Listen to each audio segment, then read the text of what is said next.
What are my top 5 favorite distillers? Let's find out.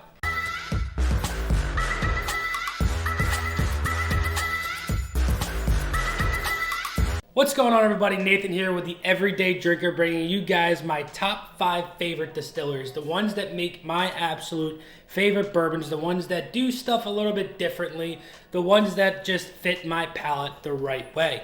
Now down below, I want to know what your top 5 favorite distilleries are. Do they match up with mine, or are they completely different?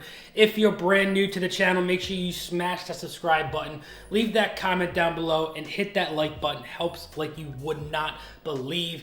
Check out the Patreon. We're doing giveaways and whatnot, but without further ado, let's get into distillery number 5. Distillery number 5 goes to Penelope. Now this is a local distillery here in the state of New Jersey to me. It's only about a 15-minute drive, but I know that this is a well-established distillery throughout the country. I know you can find this in pretty much every single state. Now these two right here are two of my favorite offerings from Penelope themselves. You have the Penelope Architect series, and then you have their barrel strength toasted barrel bourbons. This one right here is a group pick. This is a 6-year-old group pick, and then this one right here is a store pick, and this is a 4 to 5-year-old store pick. They all range in that 114 to 115-ish proof on those toasted barrels. And then this Architect is just one of my absolutely favorite pours. As you see, I have all 4 from last year. Still trying to get that one from this year that has been released, but these are finished with French oak staves.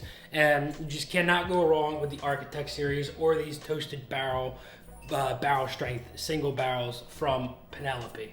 Now, distillery number 4 is one that is well known. It's a controversial one. It's one that people love or that people hate.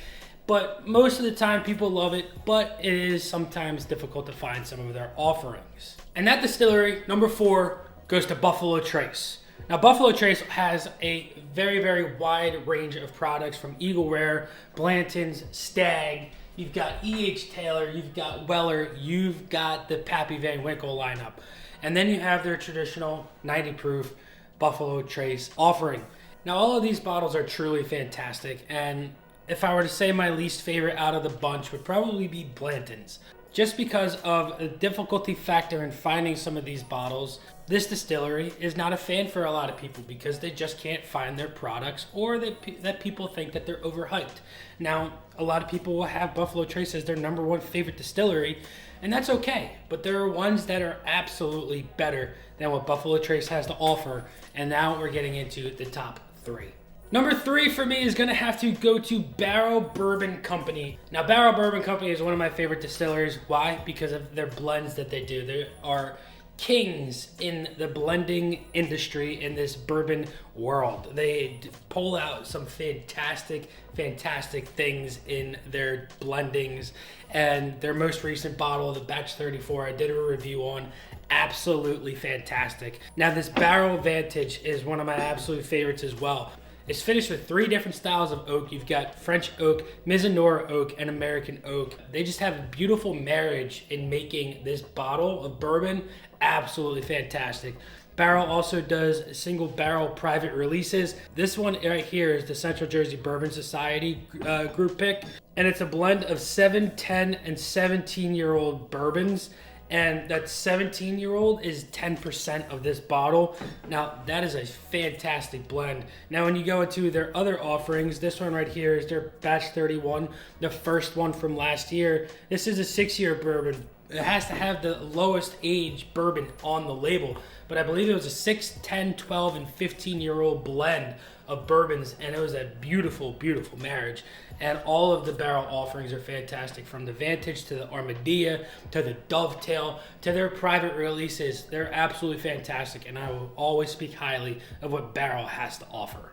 Number 2 goes to Old Forester. Now, Old Forester is hands down one of my absolute favorite distilleries that has a wide range of bottles of bourbon to offer to many different bourbon drinkers in this world. They have their traditional 86 proof.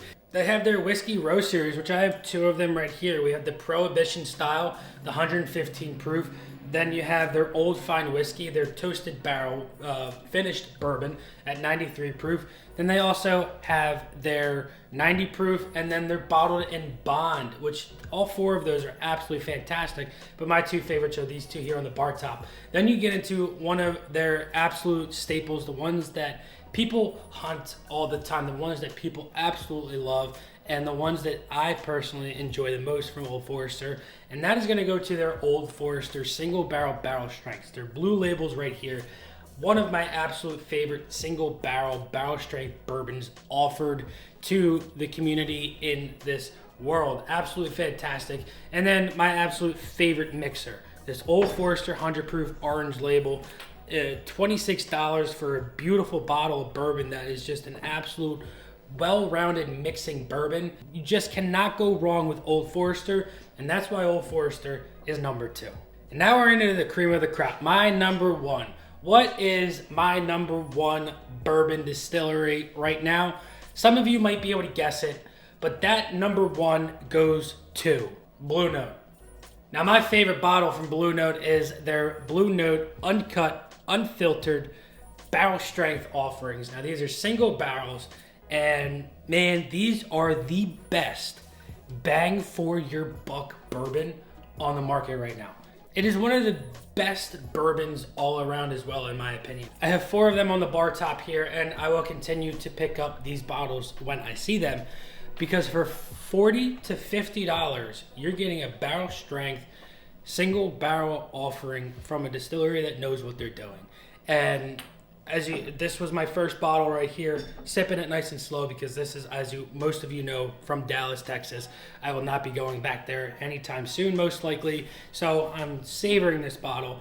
This one right here is an Adelphia store pick. I had a sample of it and absolutely loved it. These are still available, so if you are in the Central Jersey area, make sure to go to Adelphia's, pick up your Blue Note store pick, because they're absolutely fantastic.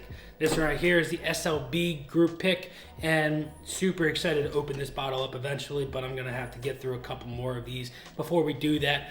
Or if you guys want to see a Blue Note blind, let me know down in the comments below. Actually, that's a good idea. Tonight, live stream, blinding all 4 of these Blue Note Juke Joint uncut, unfiltered bourbons. These 2 will be cracked open tonight, Monday, 7 p.m. Eastern Standard Time. Make sure you guys are there. Make sure you guys bring your favorite pour, because we are going to be blinding all 4 of these Blue Note Juke Joint uncut filtered bourbons. So there you guys have it. That is my top 5 favorite distilleries. Hope you guys enjoyed this one. Like I said in the beginning of the video, leave a comment down below what your top 5 favorite distilleries are. I want to know if they're anything similar to mine. Until next time, this has been Nathan with The Everyday Drinker. Cheers.